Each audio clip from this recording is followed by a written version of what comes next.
அன்பு உறவுகளுக்கு வணக்கம். இன்றைய தலைப்பு சுமதி பாட்டியின் கனவும் ஒரு திருட்டு பூனை. கோமதி அம்மாள் தனது 65 வயதில் கோவை நகரின் ஒரு அமைதியான தெருவில் வாழ்ந்து வந்தார். அவரது ஒரே மகன் வெளிநாட்டில் வேலை பார்க்கிறார். அவர் அவ்வப்போது அனுப்பும் பணத்தை தனது ஓய்வூதியத்துடன் சேர்த்து சேமித்து வைப்பதையே கோமதி அம்மாள் ஒரு பெரும் கனவாகவே கொண்டிருந்தார்.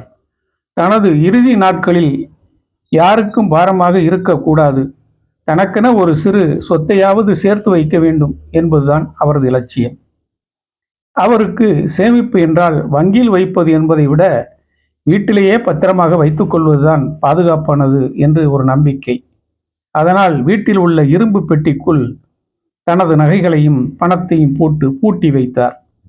அவரிடம் இருந்த ஒரே சொத்து அவரது கழுத்தில் இருந்த ஒரு தாலியும் காதுகளில் இருந்த வைரத்தோடுகளும் தான்.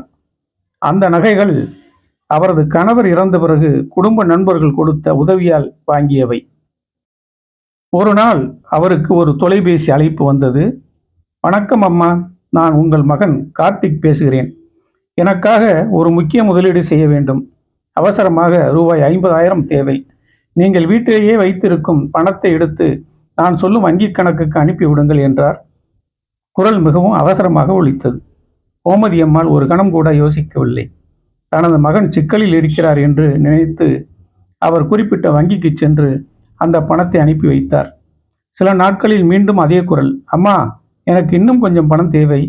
உங்கள் நகைகளையும் விற்று பணமாக அனுப்புங்கள். இந்த முறை கோமதி அம்மாள் யோசித்தார். ஏன் என் மகன் இப்படி திடீரென பணம் கேட்கிறான் என்று அவரது மனதில் ஒரு கேள்வி எழுந்தது. நீதான் நகைகளை பத்திரமாக வைத்துக் கொள்ள சொன்னாயே, இப்போது ஏன் விற்கச் சொல்கிறாய் என்று கேட்டார். மறுமுனையில் இருந்தவர், அம்மா, இது மிகவும் அவசரமான நிலை. நீங்கள் என்னை நம்பலாம். இந்த உதவிக்கு நான் உங்களுக்கு பின்னர் பெரிய பரிசை கொடுக்கிறேன் என்று மிகவும் உருக்கமாக பேசினார். கோமதி அம்மாள் மனம் கலங்கினார். தனது மகனின் குரல்தான் என்று நம்பியதால் உடனடியாக தனது நகைகளை எடுத்து ஒரு நகை கடைக்கு சென்று அவற்றை விட்டு பணமாக்கினார். அந்த பணத்தையும் அவர் சொன்ன வங்கி கணக்கிற்கு அனுப்பி வைத்தார். சில வாரங்கள் கழித்து தனது உண்மையான மகன் கார்த்திக் கோமதி அம்மாளை தொலைபேசியில் அழைத்தார். அம்மா, எப்படி இருக்கிறீர்கள் என்று கேட்டார். அப்போதுதான் கோமதி அம்மாள் தனது ஏமாற்றத்தை உணர்ந்தார். கார்த்திக், நீ இப்போதுதான் அழைத்தாயா?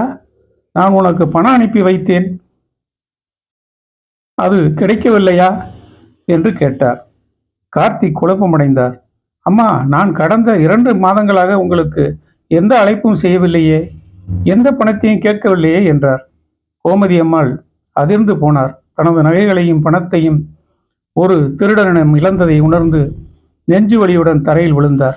அழுது கொண்டே, ஐயோ, நான் ஒரு ஏமாளி என்று முணுமுணுத்தார். கார்த்திக் உடனடியாக ஊருக்கு திரும்பி தனது தாயை சமாதானப்படுத்தினார். ஆனால் இழந்த பணம், நகை மற்றும் அந்த துயரம் அவரது மனதில் பெரும் வடுவை ஏற்படுத்தியது என்பதில் ஒன்று வியப்பில்லை. கதை கேட்ட அனைத்து உள்ளங்களுக்கும் நன்றி.